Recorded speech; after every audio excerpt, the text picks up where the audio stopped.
Assalamualaikum warahmatullahi wabarakatuh. Adik-adik yang dirahmati Allah ya, salawat serta salam semoga selalu tercurahkan pada junjungan kita Rasulullah Shallallahu Alaihi Wasallam. Kita mulai dengan Bismillah. Semoga di pertemuan kita kali ini kita mendapatkan ilmu yang bermanfaat ya. Baik, di pertemuan kita kali ini kita akan membahas mengenai kombinatorial dan peluang diskrit ya. Nah, kalau misalnya nanti adik-adik akan belajar tentang machine learning, nah itu ada beberapa teori di peluang diskrit yang akan kita pakai ya untuk memahami sebuah algoritma machine learning ya. Baik. Nah, ini ada gambar dadu. Di sini saya bukan maksudkan untuk berjudi ya. Berjudi itu sesuatu yang diharamkan, tapi memang kombinatorial sama peluang diskrit ini berkaitan dengan yang namanya percobaan ya, atau kejadian-kejadian dalam sebuah event ya. Oke, ini makanya saya lambangkan ada sebuah kartu sama ada sebuah dadu di sini ya. Karena keduanya melambangkan peluang ya. Peluang dan kejadian.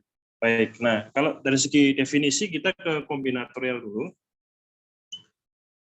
Kombinatorial itu adalah cabang matematika untuk menghitung jumlah penyusunan objek-objek tanpa harus mengenumerasi semua kemungkinan susunannya.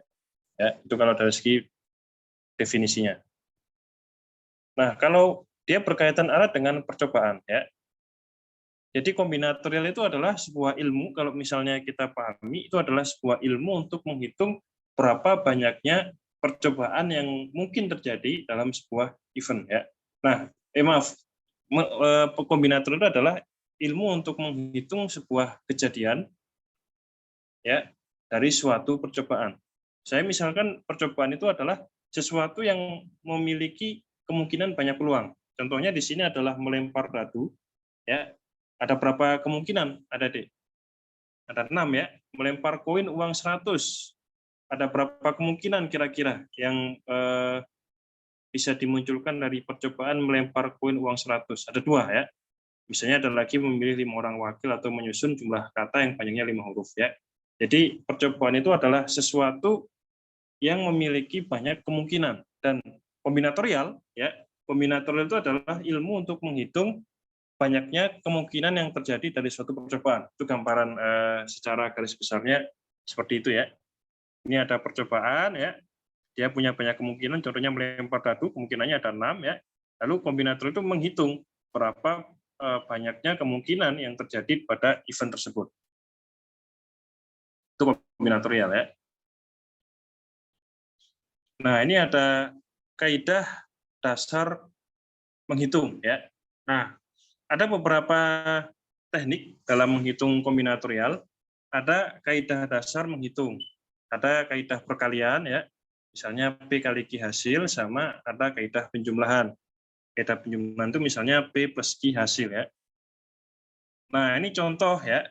Kalau ada sebuah kejadian yang dia itu harus dihitung dengan menggunakan apa tadi, kaidah perkalian ya, kaidah penjumlahan. Contohnya ini ada deh. Ketua angkatan IF 2002 hanya 1 orang ya. Jumlah pria 65 orang dan jumlah wanita 15 orang ya. Berapa banyak cara memilih ketua angkatan? Nah, kalau seperti ini tinggal jumlah aja. 65 tambah 15 sama dengan 80 cara, karena yang dipilih hanya 1 ya. Tapi bandingkan dengan yang bawah ya. Misalnya yang bawah itu adalah 2 orang perwakilan dari kelas informatika 2002 mendatangi Bapak dosen untuk protes nilai ujian. Wakil yang dipilih 1 orang pria dan 1 orang wanita. Berapa banyak cara memilih 2 orang wakil tersebut? Ya, nah, ini kalau ini beda lagi. Karena yang tadi kan kalau yang contoh 1 kan hanya dipilihnya hanya 1 orang. Nah, kalau yang sekarang ini yang dipilihnya ada 2 orang. Dari 65 pria sama 1 orang wanita. Bahkan diberi ketentuan, yaitu 1 orang pria dan 1 orang wanita. Nah, berarti ada berapa kemungkinan? Ya berarti kita nggak pakai penjumlahan, tapi kita pakainya adalah perkalian. Jadi 65 kali 15. Jadi ada kira-kira 975 kemungkinan pria dan wanita itu, 1 orang pria dan 1 orang wanita menjadi delegasi ya. Karena kan misalnya Jono, misalnya ada Jono, Rusli, Edi ya. Lalu yang perempuannya ada Ani, Budi, 2 misalnya. Ya, akhirnya kan dikali ya. Satu orang misalnya Joni punya kemungkinan wakilnya 2 orang, 3 orang, 2 orang pria, 2 orang wanita lagi ya. Lalu yang Benny misalnya 1 orang lagi, dia berapa kemungkinan? Ada 2 orang lagi. Nah, akhirnya makanya di sini pakai perkalian ya, pakai rumus perkalian. Nah, kadangkala untuk kaidah dasar menghitung itu kita membutuhkan perluasan adik-adik ya. Kadangkala nggak hanya ada 2 kemungkinan, kadangkala bahkan bisa lebih. Contohnya ini ya, bit biner hanya 0 dan 1. Berapa banyak string biner yang dapat dibentuk jika panjang string 5 bit ya. Nah, ini kan kemungkinannya ada 2 ya, 0 dan 1 ya. Tapi di sini ada panjang stringnya 5 bit. Berarti ada berapa kemungkinan? Jika misalnya panjang stringnya 5 bit, ada berapa kemungkinan kombinasi digitalnya? Nah, baru kita bisa kalikan. Berarti karena kemungkinannya ada 2 ya, sedangkan slotnya ada 5, maka jadinya 2 kali 2 kali 2 kali 2 kali 2 kali 2 ya, atau 2 pangkat 5 sama dengan 32 buah. Nah, kalau panjang bitnya itu adalah 8 bit ya, sedangkan kemungkinannya hanya ada 2, 0 dan 1, berarti slotnya ada 8 ya, berarti 2 pangkat 8, berarti 256 buah. Ya, itu contoh kalau kita menggunakan hukum perkalian ya. Baik adik-adik. Jadi kita bisa melakukan pemangkatan ya. Ini slotnya ya, ini slotnya, lalu ini adalah kemungkinannya. Saya ambil contoh lain misalnya begini ya. Ini kita bicara tentang sandi sistem komputer ya. Kalau misalnya ada adik sering misalnya di login gitu ya. Kadang kan mau sign up itu ada dari komputer ada keterangan ya. Ini terlalu lemah sandinya, tolong ganti. Ini udah bagus sandinya udah kuat. Nah, itu bagaimana menghitungnya? Nah, cara menghitungnya komputer seperti ini adik ya. Ini ada sebuah contoh ya, sandi lewat sistem komputer panjangnya 6 sampai 8 karakter ya. Oke, tiap karakter boleh berupa huruf atau angka. Huruf besar dan huruf kecil tidak dibedakan ya. Huruf besar dan huruf kecil tidak dibedakan. Berapa banyak sandi lewat yang dapat dibuat ya. Kalau kita hitung jumlah huruf ya, ini kan boleh berupa huruf atau angka ya. Itu jumlah huruf itu ada dari A sampai Z itu ada 26 ya. Lalu kalau jumlah angkanya ya dari 0 sampai 9 itu ada kira-kira 10 kemungkinan ya. Nah, kalau kita jumlah karena kan dia boleh berubah huruf atau angka ya, maka kita jadinya 26 tambah 10 jadinya 36. Dan ini huruf besar dan huruf kecil tidak dibedakan. Beda kalau misalnya huruf besar dan huruf kecil dibedakan, maka ininya jadinya bukan 26 lagi, tapi 52, karena 26 huruf besar tambah 26 huruf kecil. Jadi ada, kalau kita jumlahkan, misalnya ini ada huruf besar dan huruf kecil dibedakan, maka bukan 36 karakter lagi, tapi ada 26 tambah 26 tambah 10. Berarti berapa? 62 karakter ya. Nah, berikutnya, setelah misalnya kita kembali ke soal ini, ya, semisal di situ ada kemungkinan sandi, ya, kemungkinan karakter yang masuk ke dalam himpunan tersebut ada 36 karakter, ya.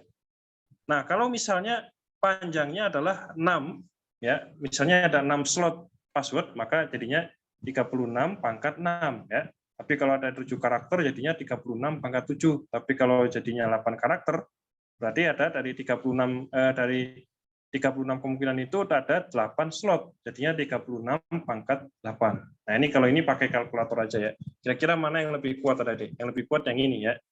Ini yang kuat banget nih. Mana? Ya ini ya, 2 miliar kemungkinan ya, atau 2 triliun kemungkinan password ya. Nah, ini kalau hacker mencoba ya dengan 8 karakter seperti ini ya, dia bisa error ya si hacker tadi ya. Ini adalah salah satu contoh menghitung kekuatan dari sebuah password ya.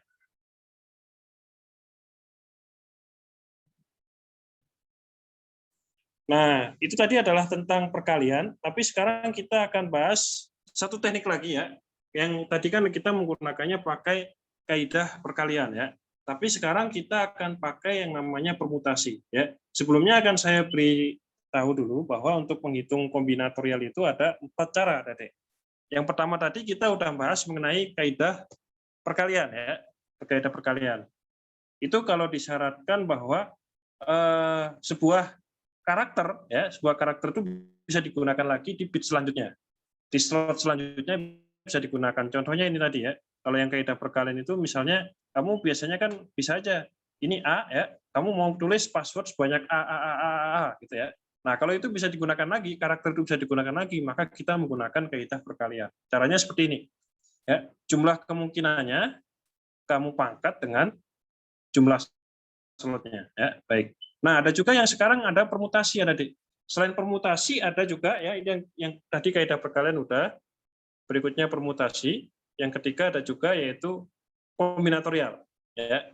Selain kombinatorial ada lagi yang keempat yaitu tentang kombinasi yang berulangan. Nah, kita akan bahas dulu setelah kita bahas kaidah perkalian. Sekarang kita akan bahas mengenai permutasi ya. Nah, permutasi itu adalah jumlah urutan berbeda dari pengaturan objek-objek ya. Karena ini kombinatorial tapi masih memperhitungkan adanya urutan yang berbeda. Kalau urutannya berbeda dari komponen itu, maka dia dianggap sesuatu yang berbeda ya. Oke, ini saya ambil contoh adik-adik ya. Ada sebuah percobaan, ada 3 buah bola dengan warna yang berbeda akan dimasukkan ke dalam 3 buah gelas ya. Ada berapa kemungkinan kira-kira ya yang terjadi? Nah, kalau kita perhatikan di sini warna merah di balok 1 ya, biru di 2, putih ya, akan berbeda kalau warna biru adalah beda kejadian, kalau di sini warna biru ya, sedangkan yang di sini adalah warna merah. Itu adalah kejadian yang berbeda. Karena yang kasus seperti ini itu dia sangat memperhatikan urutan ya. Warna merah yang ada di balok pertama beda dengan warna merah yang di balok kedua. Ya, karena ada dasar seperti itu maka dia menggunakan permutasi. Jadi karena dia memperhatikan urutan ya. Nah, ini contohnya ya. Kalau permutasi biasa aja ya kali perkalian aja. Tapi bukan pemangkatan ya. Karena warna merah itu hanya muncul 1 kali ya. Beda dengan yang tadi. Kalau yang tadi kaidah perkalian itu warna merah bisa muncul berkali-kali. Tapi kalau yang ini warna merah hanya muncul hanya 1 kali. Nah, kalau 1 kali kita gunakannya adalah permutasi.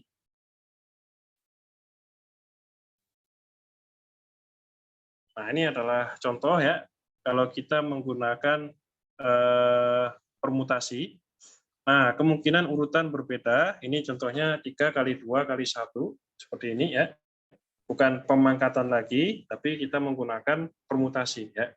Kalau kita ibaratkan ini, kalau di matematika SMA dulu, kita menggunakannya bukan pemangkatan, tapi menggunakannya apa nih adik-adik? Faktorial ya. Faktorial itu adalah 3, misalnya 4 kali 3 kali 2 kali 1 ya. Nah itu, ini adalah contoh dari penggunaan faktorial ya. Ini kalau permutasi.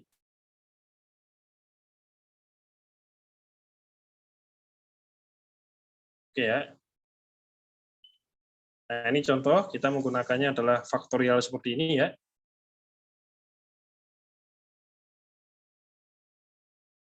Nah sekarang ada juga kadang kejadian tadi ya. Kejadian tadi kan 3 bola, 3 gelas ya. Tapi kadangkala ada sebuah kejadian 3 bola tadi mau dimasukkan hanya dalam 2 gelas.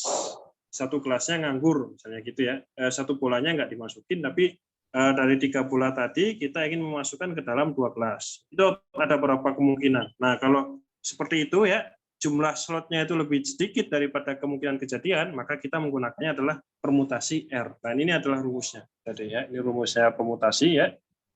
N absen dibagi N min R-nya. Ini adalah jumlah slotnya sama jumlah kemungkinannya ya. Oke, misalnya saya ambil contoh begini adik. Nah, ini ada warna bola sebanyak 6. Dia ingin dimasukkan ke dalam 3 buah gelas. Ya, 3 buah gelas seperti ini. Oke, ya. Kemungkinan urutan yang berbeda adalah karena ini ada 6 ya. 6. Sedangkan ini ada 3. Nah, kalau kita menggunakan rumus yang ini tadi ya, ini 6 dibagi sama 6 min 3, berarti 6 faktorial dibagi 3 faktorial ya. Maka dia jadinya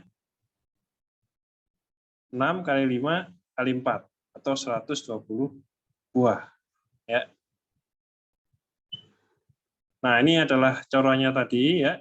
Karena tadi ada 6 buah bola ya, 6 buah bola yang ini. Ini adalah jumlah kemungkinannya, sedangkan jumlah slotnya ada 3 ya. Nah, maka kalau seperti itu, kita masukin di sini 6-nya, bagi sama 6 min 3 faktorial. 6 min 3 kan 3 ya, 3 faktorial. Jadinya 6 faktorial dibagi 3 faktorial, jadinya akan menjadi 120 kemungkinan. Ya. Ini contoh lagi nih ya. Misalnya ada 3 buah sebuah himpunan dengan 3 buah elemen ya. Lalu dia jumlah kemungkinan urutan 2. Maksudnya ada 2 dia diambil tapi dia masih memperhatikan urutan. Ya makanya dia menjadinya 3 faktorial di sini dibagi sama 3 min 2 ya. Berarti kan 1 ya, 1 faktorial 3 faktorial dibagi 1 faktorial jadinya adalah sama dengan 6 ya. Nah, itu adalah menggunakan permutasi. Ini contoh nih ya, Adik. Misalnya ada kata bosan. Ini ada berapa kemungkinan huruf nih? Ada 5 ya. Nah, ini memperhatikan urutan nggak? Memperhatikan. Misalnya saya ambil contoh bosan sama nabos. Itu kan berbeda. Nah, karena urutannya itu diperhatikan, maka kita menggunakan permutasi.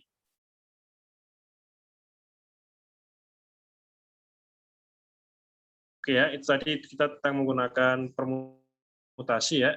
Nah, sekarang kita akan belajar teknik lain yang kita sebut dengan nama kombinasi ya.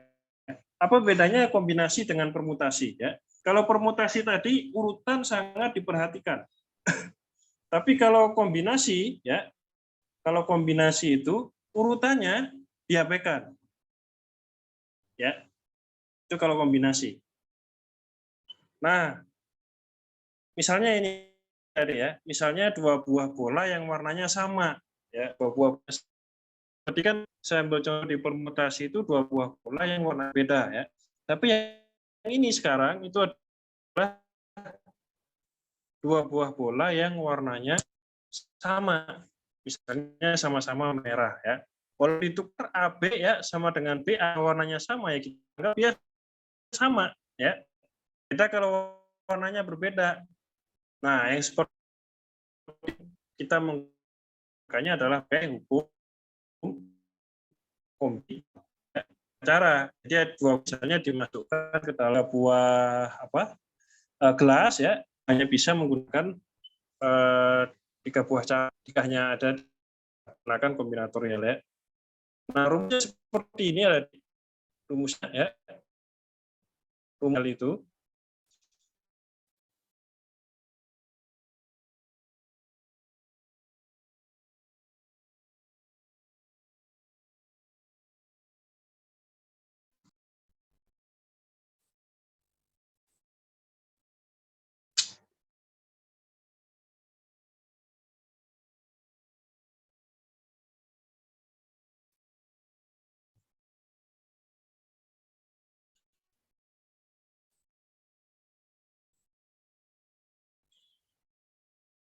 saya ada error tadi.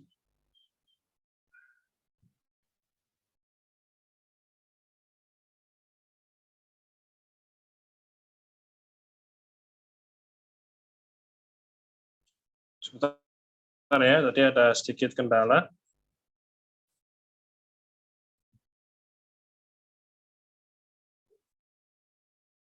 Oke, saya lanjutkan. Tadi mohon maaf ada sedikit kendala. Nah, ini kalau kita menggunakan kombinatorial ya. Nah, kalau rumusnya kombinatorial itu, sebentar ya. Bentar.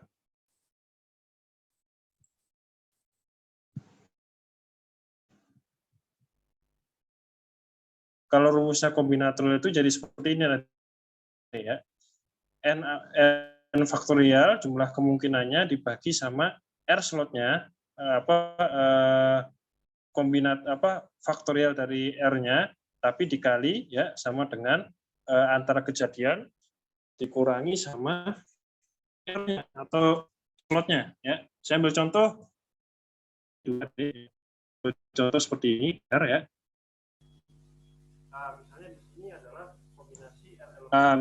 adalah kombinasi R elemen dari N elemen adalah jumlah pemilihan yang tidak terurut yang diambil dari N buah elemen.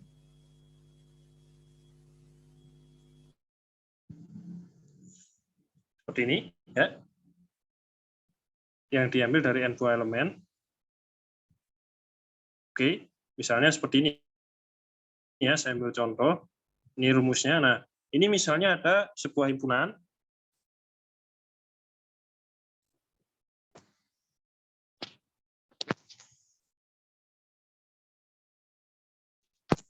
Ini ada sebuah himpunan, ya, seperti ini.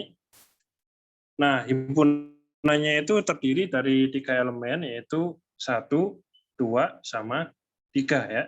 Nah, kalau himpunan itu kan kalau dibalik-balik, namanya himpunan kan sama aja ya. Misalnya ayam itik sama itik ayam, itu kan sama. Nah, ini kan nggak memperhatikan urutan, ya. Nah, kalau nggak memperhatikan urutan seperti ini, maka kita menggunakannya adalah hukum kombinatorial. Ya, kita menggunakannya adalah hukum kombinatorial. Nah, misalnya kalau kita buat seperti ini, ya,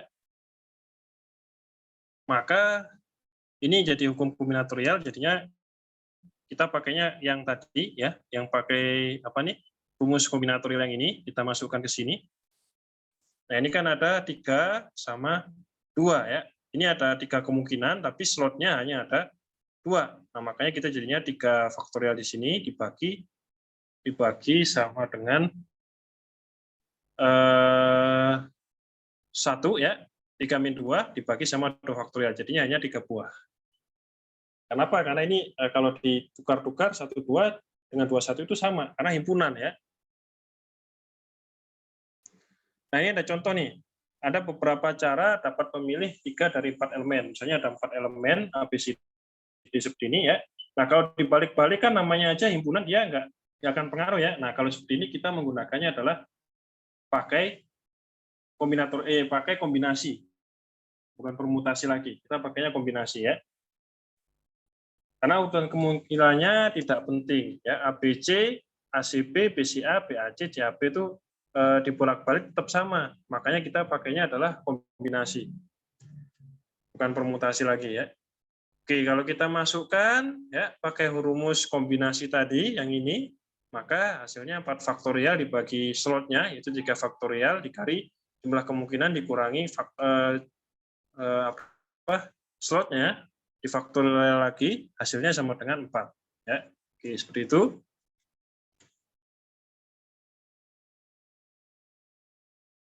Nah, ini ada 10 orang wanita dan ada 8 orang pria. Ini saya ambil contoh. Nah, kalau ada kemungkinan seperti ini, ya, nah ini kita lakukan kombinasi, tapi setelah itu kita lakukan penjumlahan, ya. Karena di sini ingin panitianya 6 orang. Ya, ini ada berbagai macam kemungkinan. Contohnya seperti ini.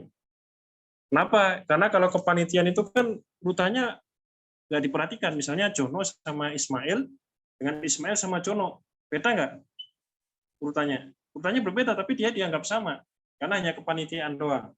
Ya, oke, seperti itu, ya. Baik.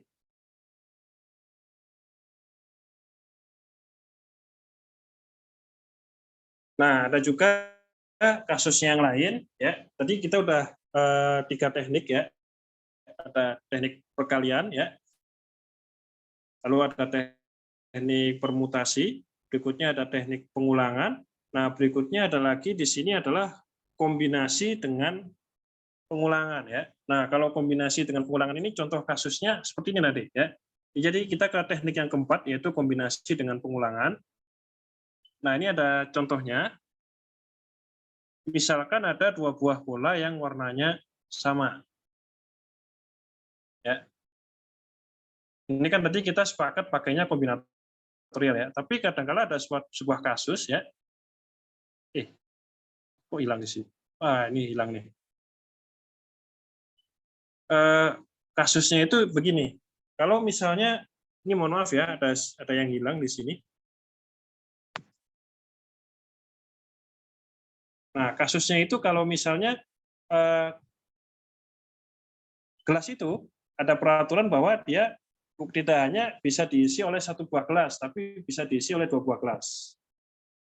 Nah, kalau udah seperti itu, ya, ada kejadian seperti itu, maka kita menggunakan kombinatorial, tapi kemungkinannya kita hitung dengan cara rumusnya ini tadi. N plus R min 1, R. Kalau kombinatorial biasa kan hanya N per R, ya, yang ini. Tapi ini kalau misalnya ada kejadian seperti itu tadi, ya, yaitu gelas ini tadi, dia tidak hanya boleh diisi oleh satu bola, tapi bisa diisi oleh dua buah bola gelas tadi. Berarti ada berapa kemungkinan? Nah, kita menghitungnya pakai ini, pakai yang bawah ini. Pakai rumus kombinasi, hanya saja yang N-nya ini kita substitusi dengan N plus R min 1. Ya, itu adalah kombinasi dengan pengulangan. Oke, nah sekarang kita ke teori peluang adik-adik ya. Setelah kita bicara tentang kombinatorial, ya, maka kita sekarang akan belajar mengenai salah satu konsep dalam matematika, yaitu tentang teori peluang atau probabilitas. Ya. Kombinatorial dengan teori peluang itu adalah terkait erat. Kalau kombinatorial itu adalah untuk menghitung kejadiannya, maka teori peluang itu adalah kita menghitung berapa kuat kemungkinan itu muncul. Nah, itu menggunakan teori peluang. Ya. Teori peluang banyak menggunakan konsep-konsep dalam kombinatorial. Nah, dia terdiri dari dua hal. Ya, yang pertama ada himpunan semua, ya, jumlah semua kejadian di dalam tersebut, ya, di dalam suatu percobaan tersebut dihitung semua. Kalau ini menggunakan kombinatorial, ya. Tapi ada juga yang disebut titik contoh atau sampel point. Ada sampel space sama sampel point. Saya ambil contoh misalnya gini, kita melempar sebuah dadu. Itu sampel space ada di. Kira-kira ada berapa kemungkinan yang akan terjadi kalau kita melempar dadu? Ada 6, ya. Nah, misalnya saya jawab berapa kemungkinan ya yang keluar itu angkanya genap. 3 ya. Nah, yang keluar angkanya genap itu adalah suatu kejadian khusus dari kejadian yang umum yang 6 kemungkinan dadu tadi. Maka kita lakukan yang sampel point-nya 3 ya, sampel space-nya 6. Nah, ini ada sebuah contoh peluang diskrit ya.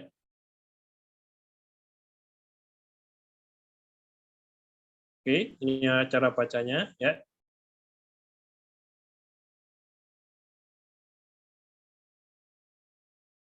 Oke ya. Bila pasti peluang itu tidak negatif ya, dan jumlah peluang semua titik contoh dalam ruang contoh adalah S sama dengan 1. Jadi peluang itu hanya ada dalam kisaran 0 sampai 1 ya. Oke, misalnya ini ada contoh ya. Oke, ini ada sebuah dadu ya. Pelemparan dadu itu ada 6 ya. Ada 6 kemungkinan ya. Lalu peluang munculnya setiap angka adalah sama, yaitu 1/6. Misalnya angka 1 ya, dia berapa peluang munculnya? 1 itu adalah titik contoh, dan ini adalah ruang sampelnya ya. Nah, kalau kita bicara peluang, berapa peluang munculnya angka 1 dalam sebuah dadu, maka di situ kita pakainya adalah 1/6 ya, kemungkinan munculnya. Ya, makanya tadi di sini kalau kita singgung bahwa peluang itu adalah antara 0 sama 1. Dia 0, peluang itu. Nggak ada peluang yang di atasnya 1 ya, atau di bawahnya 0, nggak ada. Dia antara 0 sampai 1. Dia bentuknya pecahan. Nah, ini adalah contoh peluang. Ya, peluang munculnya setiap angka adalah sama. Nah, ada juga yang disebut dengan kejadian. Kejadian itu adalah himpunan bagian dari ruang contoh. Ya. Kejadian yang hanya mengandung satu titik contoh disebut kejadian sederhana. Ya. Tapi kalau kejadian yang mengandung lebih dari satu titik contoh disebut kejadian majemuk. Ya, saya ambil contoh seperti ini tadi. Ya, ini adalah rumus peluang. Ya, rumus peluang ini adalah event dibagi sama ruang sampelnya ya. Oke, ini cara menghitung peluang aja ya, sampai sini dulu. Nah, ini adalah contoh adik-adik. Misalnya tadi lempar dadu ya, di lempar dadu tadi kita sudah sepakat bahwa dadu itu kubus berbentuk sisi segi 6, maka peluang munculnya angka di dadu tersebut ya,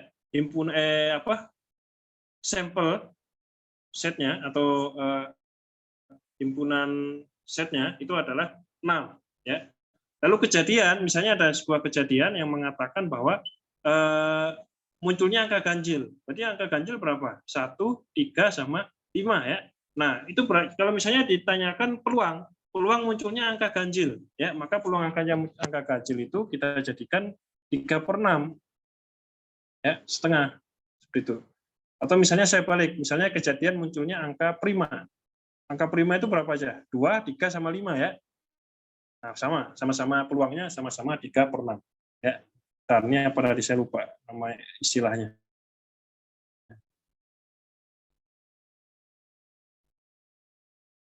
Ruang contoh ya. Oke, ruang contoh sama titik contoh. Oke. Ini ruang contohnya ya, sebentar ya.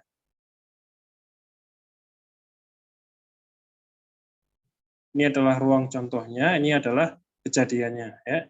Kejadian itu adalah himpunan bagian dari ruang contoh. Ya, konsepnya seperti itu. Nah, ini adalah titik-titik contohnya.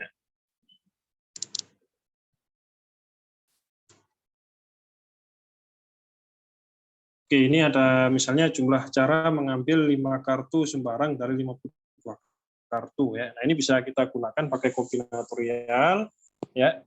Nah, ini himpunan ininya, himpunan apa? Himpunan peluangnya ya, 52,5 seperti ini. Himpunan contohnya ya, ruang contohnya. Nah, ini adalah ruang kejadiannya ya.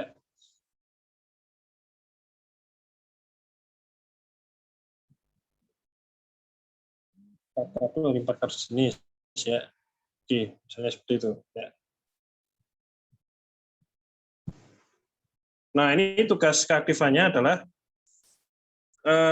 adik-adik cari ya tentang algoritma naive Bayes. Cari tentang algoritma naive Bayes ya. Lalu hubungkan ya, serta hubungannya dengan teori peluang. Ya, algoritma naive Bayes ini dia menggunakan teori peluang. Nah, kalian jelaskan hubungannya antara jelaskan dulu algoritma naive Bayes-nya, lalu hubungkan dengan teori peluang ya, lalu jelaskan kira-kira algoritma naive Bayes tadi digunakan untuk apa ya. Itu adalah ininya ya, contoh soalnya ya, tugas keaktifannya kumpulkan dalam bentuk PPT ya. Baik, itu video dari saya. Kita lanjut ke diskusi kita di grup WA ya. Semoga mendapatkan ilmu yang bermanfaat. Assalamualaikum warahmatullahi wabarakatuh.